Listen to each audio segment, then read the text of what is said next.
Matthew chapter 13, verse 1 says, the same day went Jesus out of the house and sat by the seaside, and great multitudes were gathered together unto him, so that he went into the ship and sat, and the whole multitude stood on the shore. And he spake many things unto them in parables, saying, Behold, a sower went forth to sow. And when he sowed, some seed fell by the wayside, and the fowls came and devoured them up. Some fell on stony places, where they had not much earth, and forthwith they sprung up, because they had no deepness of earth. And when the sun was up, they were scorched, and because they had no root, they withered away. And some fell among thorns, and the thorns sprung up and choked them. But other fell into good ground, and brought forth fruit, some in hundredfold, some 60-fold, some 30-fold. If you sow a seed in concrete, don't be surprised when it fails to flourish. The word flourish means to be in a state of activity or production. It means to achieve success, to prosper. It is to reach a height of development or influence. And I wanted to use flourish because initially I wanted to say grow, but flourish is so much more than just growing. Jesus is talking to to this multitude, and he's speaking to them in parables. And he breaks it down for them, and he's going to use because it was an agriculture based society, he's going to use seed, sowing seed. We're talking about seed for crops to grow from, for things to grow from, sowing seed in the ground. And so he's going to break it down for them, and he's telling them that there are basically four things that's happening with this seed. Okay, so one, he says that the seed fell by the wayside. That means not planted in anything, it just fell. The other one is it fell in stony ground. That means that it's buried among rocks, still no soil. The third was that it fell among thorns and thistles. Okay. And the fourth is it fell in good ground, and good ground is going to be, it fell actually in the dirt. So it was as if it was planted. Now, Jesus is going to break this down for them.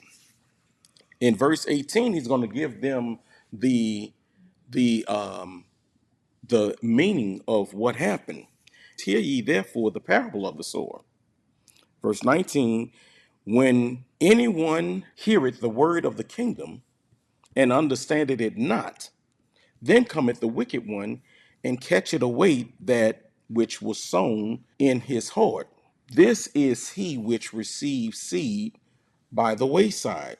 So it's saying that when you don't understand what it is, then the enemy is able to take what was sown, right? In verse 20, it says, but he that received the seed into stony places, the same is he that heareth the word, and anon with joy receiveth it. Yet had he not root in himself, but dureth for a while. For when tribulation or persecution ariseth because of the word, by and by he is offended. The seed in stony places is going to represent, yeah, you got the word, you may be on fire with it, what you receive. However, when life happens, because it's not rooted, it's still not beneficial for you. The first thing that you do when you're going through whatever shows what you believe, where your faith is.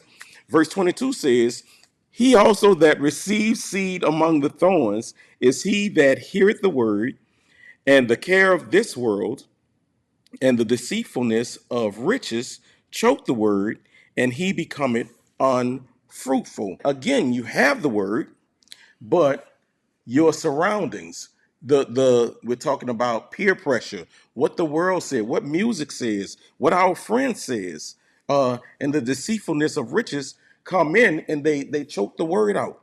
It's unfruitful.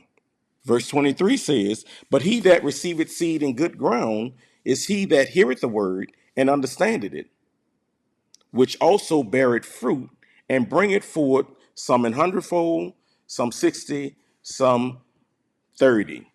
The only way that it's going to achieve the purpose that it was intended for is for it to be in good ground.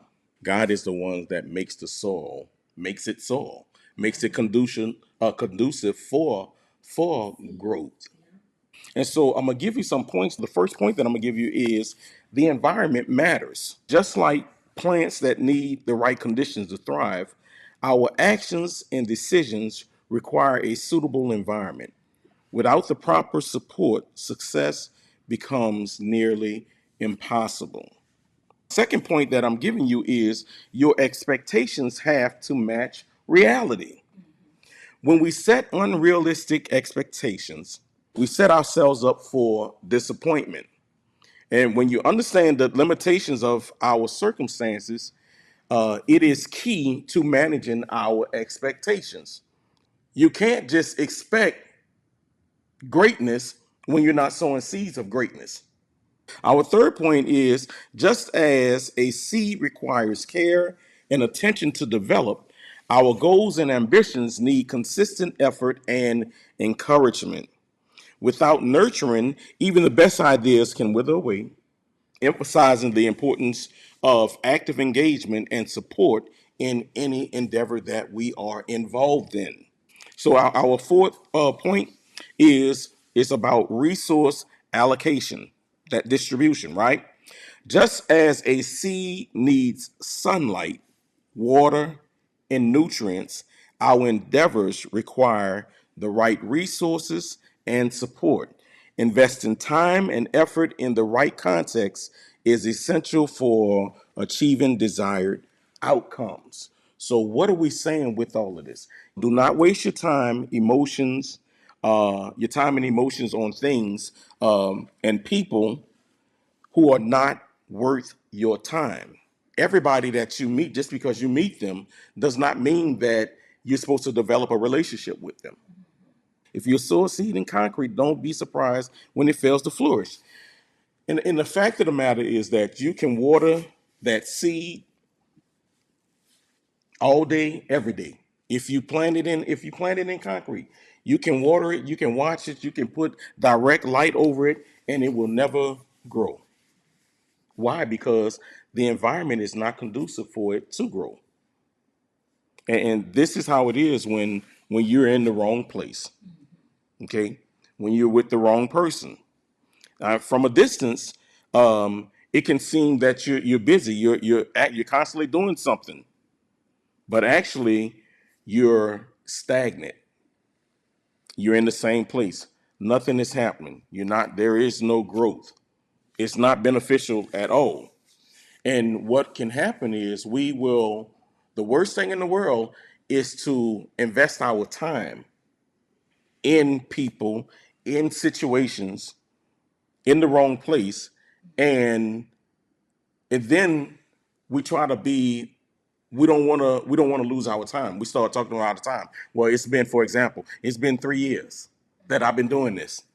It's been 3 years since I've been in this relationship. We've been together 3 years. Yeah, but in the first year, you knew that you wasn't supposed to be there. So continuing 2 more years doesn't change anything that's happening.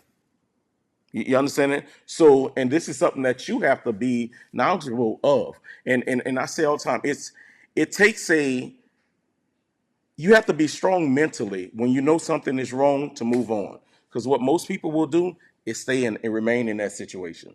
They'll remain there and they'll just take whatever happened because to functions of the mind, memory, and imagination, I know what I have here.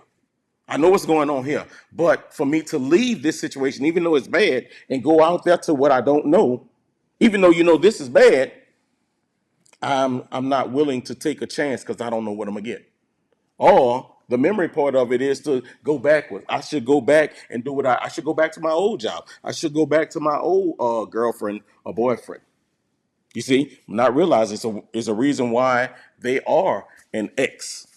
You see, so again, We have to keep God first because that's an important part of everything that we're doing. God has to be the essential part of it. We have to seek God early, seek God often, and seek God always.